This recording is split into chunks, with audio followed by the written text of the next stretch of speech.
લોકસભા ભાજપના સાંસદ અને ત્રીજી વારના ઉમેદવાર રાજેશ ચુડાસમા પોતાની જીત માટે વિસાવદરમાં કાર્યકરો સાથે બેઠક યોજી હતી। બેઠકમાં જિલ્લા પંચાયતના સભ્યો, તાલુકા પંચાયતના સભ્યો તેમજ વિસાવદર શહેર પાર્ટીના સભ્યો ઉપસ્થિત રહ્યા હતા।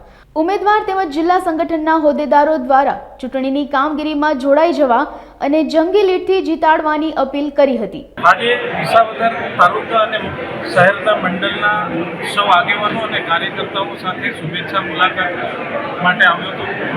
બંને જિલ્લાઓના મંડળ વાઇઝ પ્રવાસ કરી અને અત્યાર સુધી જે ભારતીય જનતા પાર્ટીના કાર્યકર્તાઓ બંને સરકારોએ, ગુજરાતની સરકાર અને કેન્દ્ર સરકારે કરેલા કામ એ લોકો સુધી પહોંચાડવામાં સફળ થયા। એના કારણે આજે ભારતીય જનતા પાર્ટી ગુજરાતમાંથી દેશમાંથી દુનિયાનું નેતૃત્વ કરી રહ્યા છે। ત્યારે સૌ કાર્યકર્તાઓ મળીને ખૂબ ઉત્સાહ જોવા મળ્યો છે અને અમારો જે સંકલ્પ છે પાટીલ સાહેબનો 5 લાખની લીડથી આ લોકસભા જીતવી, એ સંકલ્પ સાથે અમે બધા કાર્યકર્તાઓ સાથે મળીને આ લોકસભાની સીટ 5 લાખની લીડથી વધારે જીતી શકીએ।